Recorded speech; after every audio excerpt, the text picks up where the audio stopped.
Hello, എല്ലാവർക്കും നമ്മുടെ പുതിയ വീഡിയോയിലേക്ക് സ്വാഗതം. ഇന്ന് നമ്മൾ ഉണ്ടാക്കാൻ പോകുന്നത് ഒരു വെജിറ്റബിൾ കറിയാണ്. ചപ്പാത്തിയുടെ കൂടെയും ചോറിൻ്റെ കൂടെയൊക്കെ കഴിക്കാൻ പറ്റുന്ന വളരെ പെട്ടെന്ന് തയ്യാറാക്കാൻ പറ്റുന്ന ഒരു കറിയാണിത്. അപ്പോൾ നമുക്ക് അതിൻ്റെ ഇൻഗ്രീഡിയൻസ് എന്തൊക്കെയാണെന്ന് നോക്കാം. അതിന് നമുക്ക് ആദ്യം വേണ്ടത് പച്ചക്കറികളാണ്. ഇഷ്ടമുള്ള പച്ചക്കറികൾ എടുക്കാം. ഞാനിവിടെ എടുത്തിരിക്കുന്നത് ഒരു ക്യാപ്സിക്കം എടുത്തിട്ടുണ്ട്, ഒരു ഉരുളക്കിഴങ്ങ് എടുത്തിട്ടുണ്ട്. എല്ലാം ചെറുതായി അരിഞ്ഞു വെക്കണം. പിന്നെ ഉള്ളി വേണം 1, ഒരു ക്യാരറ്റ് വേണം, പിന്നെ മുളക് വേണം 3 എണ്ണം, തക്കാളി 1, ഇഞ്ചി 1 ടേബിൾ സ്പൂൺ എടുത്തിട്ടുണ്ട്. ഇത്രയാണ് നമുക്ക് വേണ്ട പച്ചക്കറികൾ. അപ്പോൾ നമ്മുടെ സ്പെഷ്യൽ വെജിറ്റബിൾ കറി ഉണ്ടാക്കാൻ തുടങ്ങാം. അതിനായിട്ട് ഞാനൊരു ഒരു ചീനിച്ചട്ടി വെച്ചിട്ടുണ്ട്. അതിലേക്ക് എണ്ണ ഒഴിച്ചു ആവശ്യത്തിന്. അത് നന്നായി ചൂടായി വരുമ്പോൾ നമുക്ക് അതിലേക്ക് 1 ടീസ്പൂൺ ജീരകം ഇടാം. അപ്പോൾ നന്നായിട്ട് ചൂടായി വന്നിട്ടുണ്ട്. നമുക്കതിലേക്ക് 1 ടീസ്പൂൺ ജീരകം ഇടാം. ജീരകം എല്ലാം പൊട്ടിക്കഴിയുമ്പോൾ അതിലേക്ക് നമുക്ക് അരിഞ്ഞു വെച്ചിരിക്കുന്ന ഇഞ്ചിയും കൂടെ ചേർക്കണം. ജീരകമൊക്കെ നന്നായിട്ട് പൊട്ടി അതിൻ്റെ കളറൊക്കെ ഒന്ന് മാറി വരുമ്പോൾ ഇഞ്ചി ചേർക്കാം. ഇനി നമുക്കിതിലേക്ക് ഇഞ്ചി ചേർക്കാം.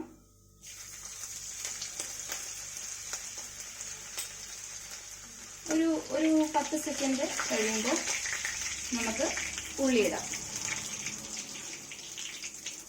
വഴറ്റുമ്പോൾ നമ്മൾ ഉള്ളിയും ക്യാരറ്റും പച്ചമുളകും കൂടെ ഒരുമിച്ചിട്ടങ്ങ് വഴറ്റും. ക്യാരറ്റിൻ്റെ ആ ഒരു പച്ച ഒരു ചുവയൊന്നും മാറാൻ വേണ്ടിയിട്ടാണ് നമ്മൾ വഴറ്റുന്നത്. ഇപ്പം വഴറ്റുമ്പോൾ നമ്മൾ ഉള്ളിയും ക്യാരറ്റും പച്ചമുളകും കൂടി ഇട്ട് വഴറ്റാം. അപ്പം ഇതിൻ്റെ ഒരു കളർന്ന് മാറിയിട്ടുണ്ട്.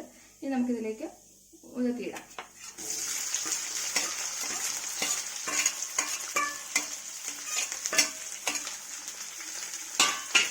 ഇനി നല്ലപോലെ ഇളക്കണം.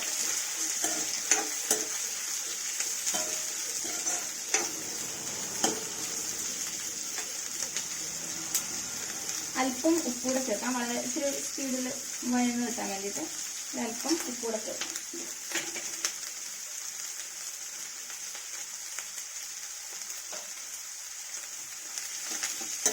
നല്ല ഇളക്കി കൊടുക്കുക.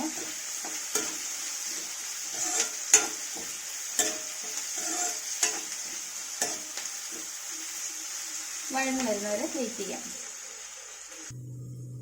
അപ്പോൾ നമ്മുടെ സവാളയും അതുപോലെ ക്യാരറ്റും മുളകും അത്യാവശ്യം നന്നായി വഴണ്ടി വന്നിട്ടുണ്ട്. ഇത്രയും മതി. ഇനി ഇതിലേക്ക് നമുക്ക് നല്ല മസാല ചേർക്കാം. ഒരുപാട് മസാലയൊന്നും വേണ്ട. 1/2 ടീസ്പൂൺ മഞ്ഞൾപ്പൊടി ചേർക്കാം.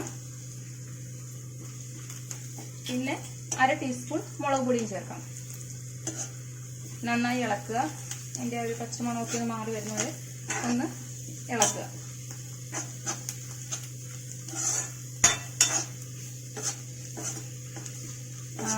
ഈ ഫ്ലെയിം അല്പം കുറച്ചിടാൻ ശ്രമിക്കണം, അല്ലെങ്കിൽ ചിലപ്പോൾ കരിഞ്ഞു പോകും. മുളക് പൊടിയൊക്കെ ടേസ്റ്റ് അങ്ങ് മാറും. ഇതൊന്ന് അത്യാവശ്യം നന്നായിട്ട് അതിൻ്റെ പച്ചമണമൊക്കെ മാറി വരുന്നുണ്ട്. ഇനി ഇതിലേക്ക് നമ്മൾ അരിഞ്ഞു വെച്ചിരിക്കുന്ന തക്കാളി ചേർക്കാം. ഇനി ഇതിലേക്ക് നമുക്ക് തക്കാളി അരിഞ്ഞു വെച്ചിരിക്കുന്നത് ചേർക്കാം. നന്നായി ഇളക്കുക.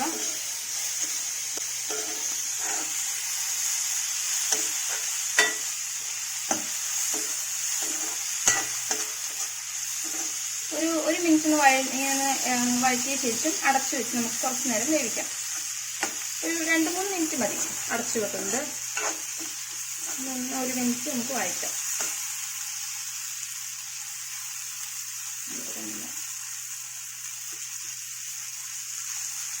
ഇതിപ്പോൾ ഏകദേശം 1 മിനിറ്റ് നമ്മൾ വഴറ്റി. ഇനി ഇത് അടച്ചു വെച്ച് 2 മിനിറ്റത്തേക്ക് അടച്ചു വെക്കാം. കുറച്ച് നേരത്തേക്ക് വേവിക്കാം.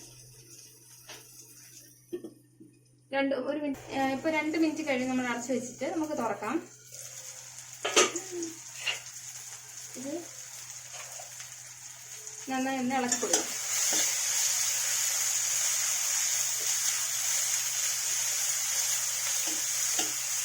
ഫ്ലെയിം കുറച്ച് തന്നെ വേണം. ഇനി ഇതിലേക്ക് നമുക്ക് അരിഞ്ഞു വെച്ചിരിക്കുന്ന ഉരുളക്കിഴങ്ങും ക്യാപ്സിക്കവും ചേർക്കാം.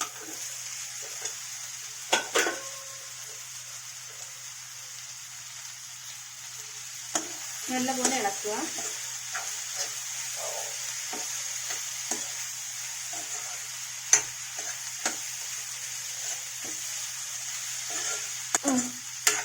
ഇതിൻ്റെ ആ ഒരു മഞ്ഞപ്പൊടിയൊക്കെ എല്ലായിടത്തും പിടിക്കുന്നവരെ നല്ലപോലെ ഇളക്കിയിട്ട് ഒരു 10 സെക്കൻഡത്തേക്ക് വഴറ്റുക.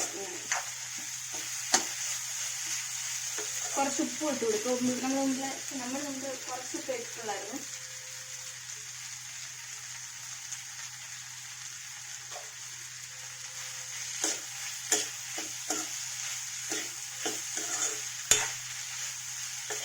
ഇനി ഇതിൻ്റെ പകുതി വരെ വെള്ളം നമുക്ക് ഒഴിച്ചു വെക്കാം. ഒഴിച്ചടച്ച് വേവിക്കാം.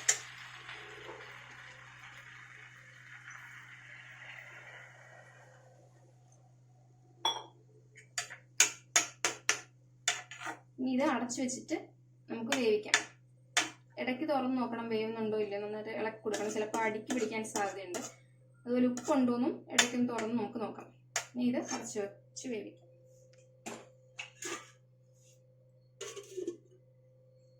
ഇതിപ്പോൾ വെച്ചിട്ട് നമ്മൾ ഒരു 10 മിനിറ്റ് കഴിഞ്ഞു. ഇനിയിപ്പോൾ നമുക്ക് തുറന്ന് നോക്കാം. നന്നായി വെന്ത് വന്നിട്ടുണ്ട്. നമുക്ക് നന്നായിട്ട് ഇളക്കാം.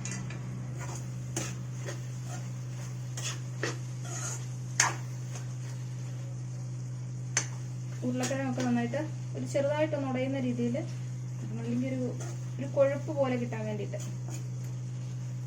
കുറച്ച് മതി, ഒരുപാടൊന്നും വേണ്ട. ചെറുതായിട്ടൊന്ന് ഉടച്ചു കൊടുക്കുന്ന രീതിയിൽ ചെയ്യാം. ഇല്ല, ഈ ഉരുളക്കിഴങ്ങിന് വേറെ കിടക്കുന്ന പോലെ തോന്നും. അതുകൊണ്ടാണ് നമ്മൾ ചെറുതായിട്ടൊന്ന്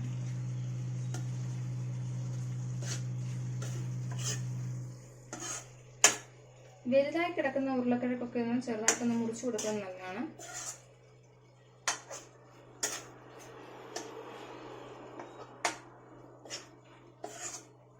അപ്പൊ ഇതൊന്നുകൂടെ ഒന്ന് ഇച്ചിരി എന്താ പറയുക, കുഴമ്പ് രൂപത്തിലാവും. കുഴമ്പല്ല, എന്നാലും ഒരുമാതിരിയാവും. ചപ്പാത്തിയുടെ ഒക്കെ കഴിക്കാൻ പറ്റിയൊരു വിഭവമാണിത്. ചോറിൻ്റെ കൂടെ ആണെങ്കിലും നല്ലൊരു കോമ്പിനേഷനാണ്. വളരെ എളുപ്പമെന്ന് തന്നെ നമുക്ക് ഉണ്ടാക്കാൻ പറ്റുന്ന നമ്മുടെ സ്പെഷ്യൽ വെജിറ്റബിൾ കറി. സിമ്പിളാണ്. മഞ്ഞൾപ്പൊടിയും മുളക് പൊടിയും ജീരകവും മാത്രം മതിയല്ലോ മസാലകളായിട്ട്, വേറൊന്നും ആവശ്യമില്ല. ഉപ്പൊക്കെ കറക്റ്റാണ്. അങ്ങനെ നമ്മുടെ വെജിറ്റബിൾ കറി റെഡി ആയിട്ടുണ്ട്. എല്ലാവരും ഒന്ന് ട്രൈ ചെയ്ത് നോക്കുക, എന്നിട്ട് അഭിപ്രായം പറയുക. അങ്ങനെ നമ്മുടെ സ്പെഷ്യൽ വെജിറ്റബിൾ കറി റെഡിയായി. ഇത് നമുക്ക് അടച്ചു വെക്കാം. എല്ലാവരും നമ്മുടെ എളുപ്പം തയ്യാറാക്കാൻ പറ്റുന്ന വെജിറ്റബിൾ കറി ട്രൈ ചെയ്ത് നോക്കണം, എന്നിട്ട് അഭിപ്രായങ്ങൾ പറയണം. അടുത്ത വീഡിയോയിൽ പുതിയ റെസിപ്പിയുമായി കാണാം.